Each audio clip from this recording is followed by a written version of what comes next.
नमस्कार, आपण पाहताय the Konkan news. Doctor Babasaheb Ambedkar यांच्या 135व्या जयंतीनिमित्त जेतवन सांस्कृतिक केंद्र आणि बुद्ध विहार आयोजित महामानव चषक 2026 अंडर आर्म क्रिकेट स्पर्धा चारकोप कांदिवली या ठिकाणी मोठ्या उत्साहात संपन्न झाली। या स्पर्धेत एकूण 8 संघांनी सहभाग घेतला होता।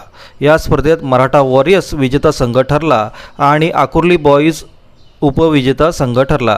या क्रिकेट सामन्यात उत्कृष्ट फलंदाज भूषण गवाणकर, उत्कृष्ट गोलंदाज राज कलमकर आणि मालिकावीर चैतन्य आखाडे यांना सन्मानित करण्यात आले। या स्पर्धेचे नियोजन नितीश पोल, संस्थेचे सहसचिव सुशांत जाधव, सचिव प्रशांत जाधव, सुधीर यादव, पंकज तांबे तसेच जेतवन युवा मंच यांच्या सहकार्याने करण्यात आले। नमस्कार।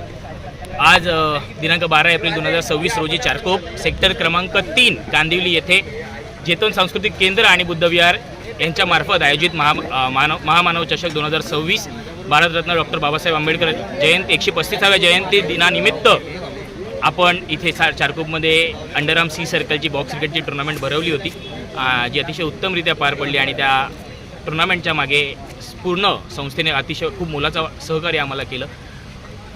संस्थेचे सचिव सुशांत जाधव साहेब त्यांचं तर अतिशय उत्तम, अगदी शेवटच्या क्षणापर्यंत आम्हाला फोन बॅनरपासून सगळी मदत त्यांनी केली। तसंच प्रशांत दादा आपले देखील मनपूर्वक आभार मानतो। आणि संस्थेचे अध्यक्ष अडसूळ काका त्यांनी अगदी हसत आम्हाला सर्व मान्य करून दिलं आणि ते म्हणाले की आम्हाला देखील क्रीडा नावातलं म्हणजे आपल्या मंडळाच्या नावात जे क्रीडा आहे ती देखील घडवून आणायची होती, त्यामुळे या टुर्नामेंटने त्याची सुरुवात नक्कीच चांगली झाली। श्री सुशांत जाधव, सहसचिव जेतवन सांस्कृतिक केंद्र, आपला या ठिकाणी सेक्टर 3 मध्ये संस्थेच्या माध्यमातून महामानव चषक 2026 या ठिकाणी आयोजन करण्यात आलं होतं।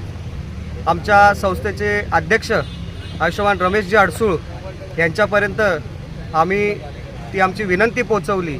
आमच्या अध्यक्ष तसेच आमचे सर्व कार्यकारिणी सदस्य, त्यामध्ये सचिव असतील, आमचे कार्यकारिणी सदस्य पंकज तांबे असतील, आम्ही स्वतः असू, आम्ही सर्वांनी ही क्रीडा महोत्सव हा साजरा करायचा बाबासाहेबांच्या जयंतीनिमित्त 135व्या जयंतीनिमित्त। त्या कारणाने आपण हा सोहळा या ठिकाणी उभा केलेला होता आणि संस्थेचा असा मानस आहे की इथून पुढे दरवर्षी अजून मोठ्या प्रमाणामध्ये आपण परिसरातील सर्व युवकांना आपण वाव देणार आहोत। त्यांचा कलागुण, त्यांचे क्रीडागुण आपण अजून आपल्याला कसे वाढवता येईल याच्याकडे संस्था नक्कीच लक्ष देईल आणि संस्था कटिबद्ध असेल। त्याचप्रमाणे येणाऱ्या 14 एप्रिल बाबासाहेबांच्या जयंतीनिमित्त मी आपल्या सर्वांना खूप खूप शुभेच्छा देतो। संस्थेने मोठं आयोजन या ठिकाणी रॅलीचं, स्नेहभोजनाचं आणि अनेक विविध कार्यक्रम या ठिकाणी केलेले आहे। आपण सर्वांनी त्यामध्ये भाग घ्यावा आणि ह्या सर्व सोहळ्याची शोभा वाढवावी। जय भीम, जय महाराष्ट्र।